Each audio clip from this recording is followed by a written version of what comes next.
कढ़ाई में 20 सब्जियां।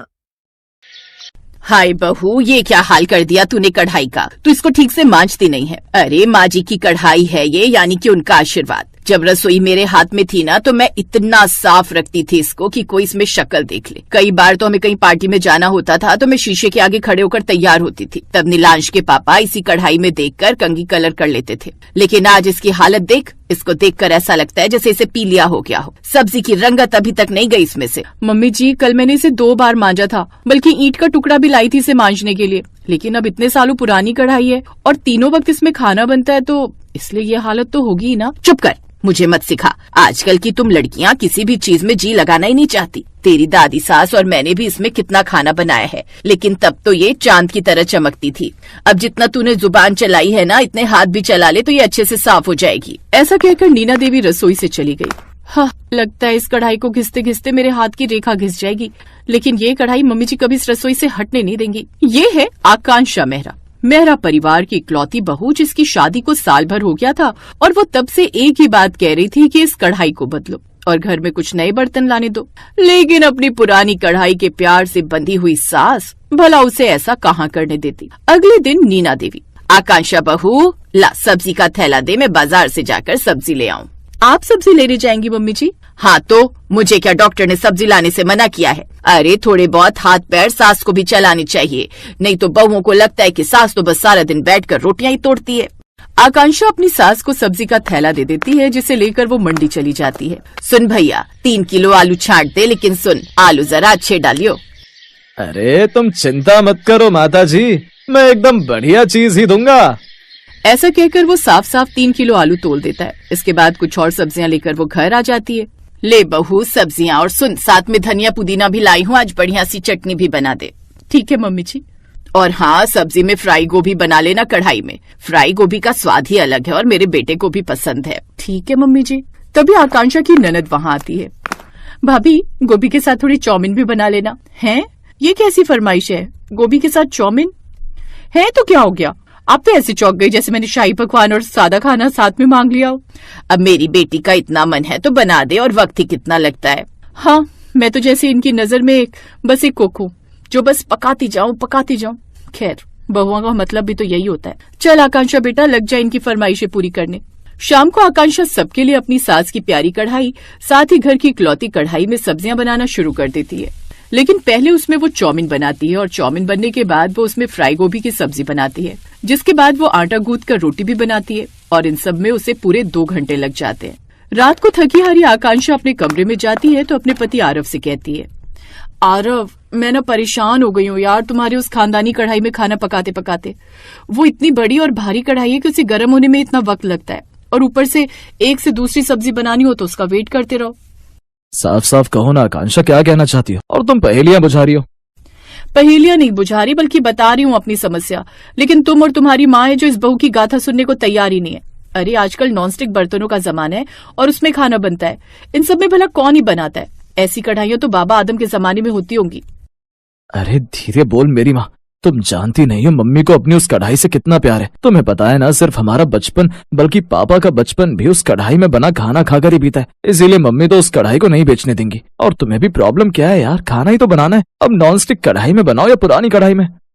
उफ, जैसी माँ वैसा बेटा, इनसे तो कुछ कहना ही बेकार है।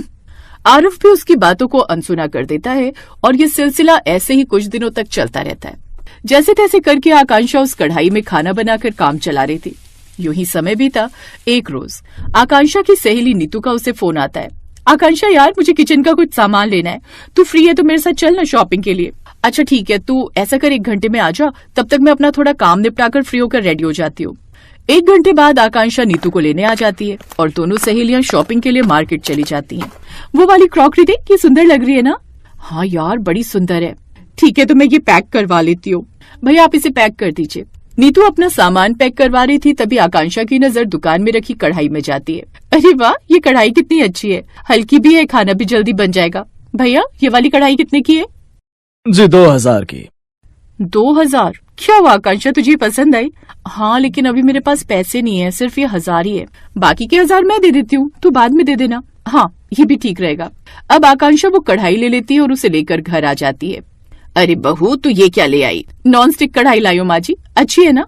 कढ़ाई? लेकिन क्यों? जब घर में एक कढ़ाई थी तो इसे लाने की क्या जरूरत थी? और है कितने की ये? पूरे 2000 की। क्या 2000? इतनी महंगी? कोई जरूरत नहीं है अभी इस नई कढ़ाई को इस्तेमाल करने की, तू इसे भी कुछ दिन में वैसे ही चला देगी। ऐसा कहकर नीमा देवी वो कढ़ाई अपने पास अपने कमरे में रख देती है।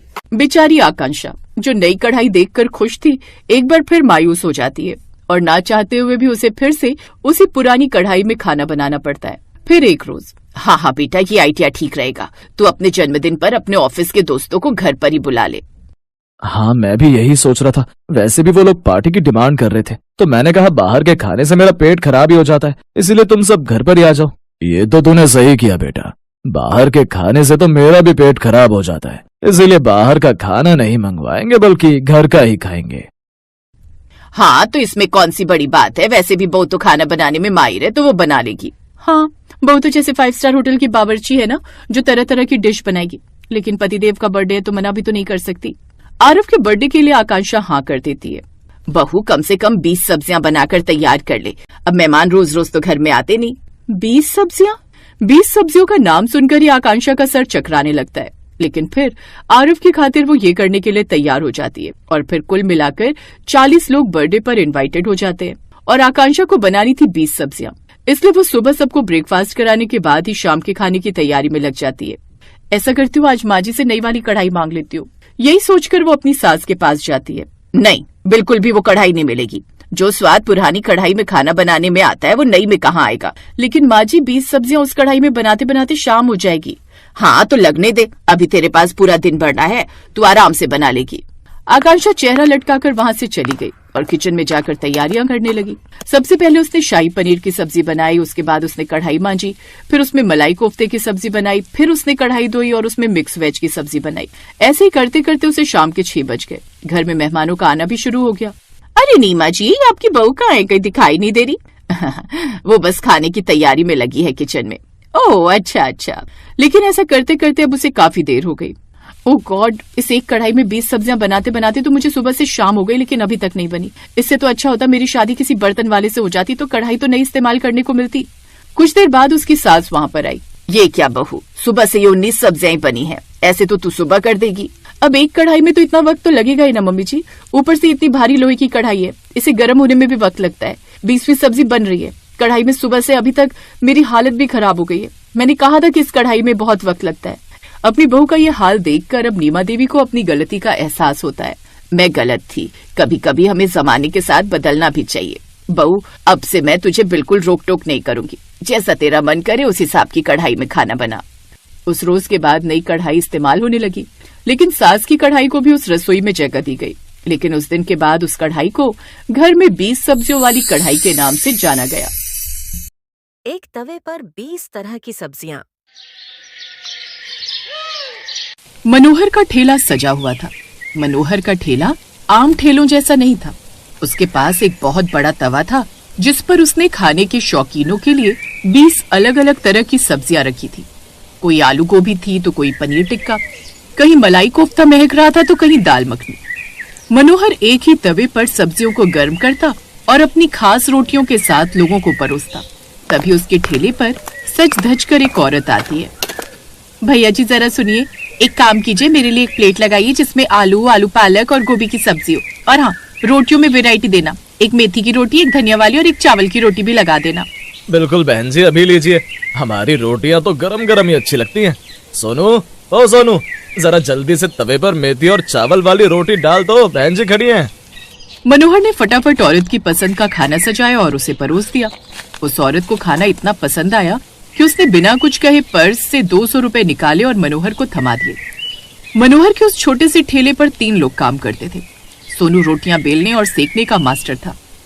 एक लड़का पैसों का हिसाब रखता था और मनोहर खुद उस 20 सब्जियों वाले तवे का राजा था। अब जैसे जैसे रात होती गई, भीड़ और बढ़ती गई। मनोहर अपने लड़कों की तरफ देखता है। सोनू मोनू, तुम दोनों की आज की 500 रुपए की दिहाड़ी तो पक्की हो गई, लेकिन देखो आज भीड़ बहुत तगड़ी है। अगर तुम दोनों 2 घंटे और रुककर काम करने को तैयार हो तो मैं तुम दोनों को 200 रुपए एक्स्ट्रा जरूर दूंगा। बोलो क्या विचार है? अरे मालिक, आप हुक्म करो, सिर्फ 2 घंटे की बात है और 200 रुपए मिल रहे हैं तो हम क्यों मना करेंगे, हम तैयार हैं। दोनों लड़के खुशी खुशी काम में जुट गए क्योंकि 2 घंटे में उन्हें आधे दिन की दिहाड़ी एक्स्ट्रा मिल रही थी। मनोहर भी मनी मन हिसाब लगा रहा था और इस बात से खुश हो रहा था कि आज कमाई तगड़ी होने वाली है। लेकिन वक्त का पता ही नहीं चला। काम समेटते समेटते रात के 11 बज गए। जब मनोहर थका हारा अपना ठेला लेकर घर पहुंचता है तो उसकी पत्नी राधा दरवाजे पर ही हाथ बांधे खड़ी थी। उसका चेहरा गुस्से से लाल पीला हुआ था। आ गए आप? भला अभी भी आने की क्या जरूरत थी? सुबह 6 बजे ठेला लेकर निकल जाते हो और रात के 11 बजे घर में घुसते हो, फिर चुपचाप खाना खाकर सांड की तरह बिस्तर पर पसर जाते हो। आपको तो परिवार की तो कोई जैसे फिक्र ही नहीं है। ऊपर से आपकी माँ जब देखो मुझे ताने देती रहती है कि मैं उन्हें पोते का सुख नहीं दे रही।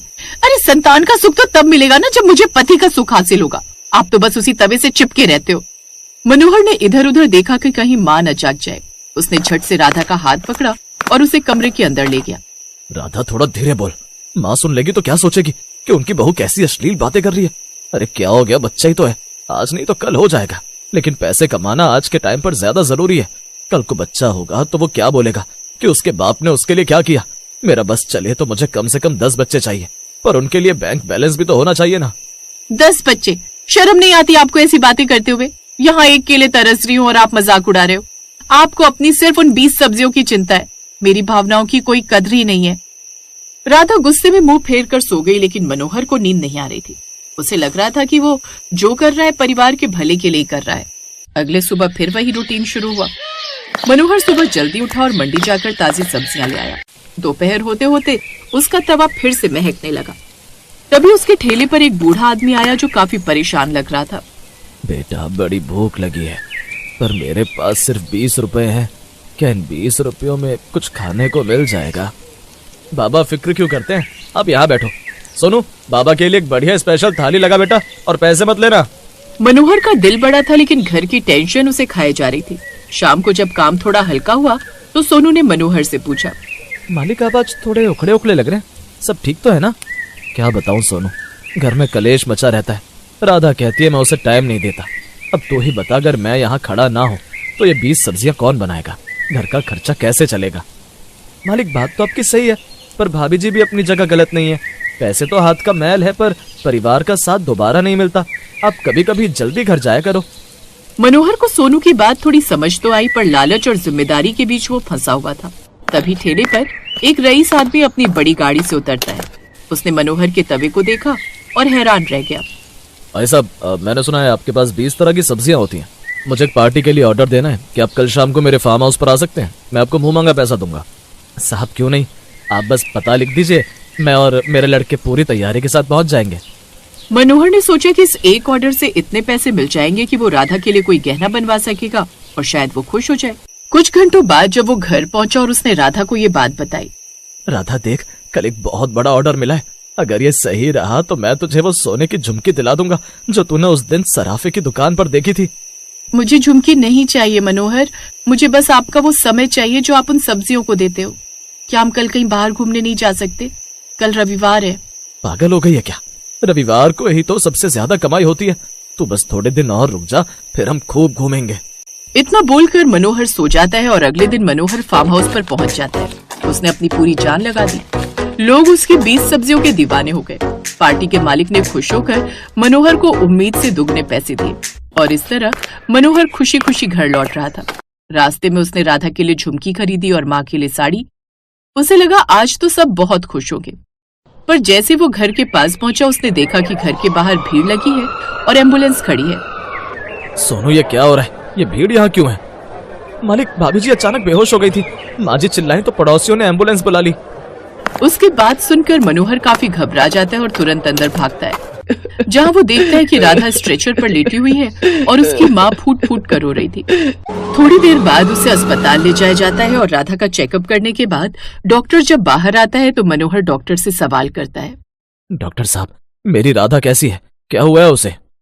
अरे घबराने की बात नहीं है, कमजोरी और मानसिक तनाव की वजह से ऐसा हुआ है। और हाँ, बधाई हो, आप पिता बनने वाले हैं। लेकिन अपनी पत्नी का ख्याल रखिए, उन्हें आपकी जरूरत है, पैसों की नहीं। मनोहर के हाथ से वो झुमकी का डिब्बा गिर गया। उसे अपनी पत्नी के वो शब्द आए जो उसने पहली बार बोला था।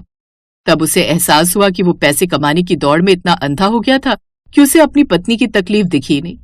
कुछ देर बाद जब वो राधा के पास जाता है तो वो उसका हाथ पकड़ता है और कहता है, राधा मुझे माफ कर दे। मैं पागलों की तरह तवे पर सब्जियां सजाता रहा और अपनी गृहस्थी का तवा जलने लगा। अब मैं कहीं नहीं जाऊंगा। मैं ठेले का टाइम कम कर दूंगा। सच में? क्या अब आप रात को जल्दी घर आओगे? हाँ राधा, अब से शाम के 7 बजे ठेला बंद। अब मुझे 10 बच्चे नहीं चाहिए। बस हमारा ये आने वाला नन्हा मेहमान और तुम दोनों की खुशी चाहिए। मनोहर की बात सुनकर राधा मुस्कुरा देती है और कुछ ही घंटों में राधा अपने घर आ जाती है। ऐसे ही समय गुजरता है और मनोहर अपना किया हुआ वादा पूरी तरह निभाता है। उसने एक बोर्ड पर यह लिख दिया था कि शाम 7 बजे के बाद सेवा बंद हो जाएगी और अब वो सोनू को भी ज्यादा जिम्मेदारी देने लगा था। एक दिन उसकी माँ ने मुस्कुराते हुए मनोहर से कहा, बेटा आज तू जल्दी घर आ गया तो देख राधा के चेहरे पर कितनी रौनक है। पैसे तो तूने बहुत कमाए पर आज तूने सुख कमाया है। सही कहा माँ, तवे पर 20 सब्जियां तो कोई भी सजा लेगा, पर परिवार को समेट कर रखना ही असली कला है। इस तरह मनोहर की जिंदगी में धीरे धीरे सब कुछ ठीक होने लगता है, क्योंकि न सिर्फ वो अपनी पत्नी और परिवार को समय देता है, बल्कि वो अपने काम को भी बखूबी करता।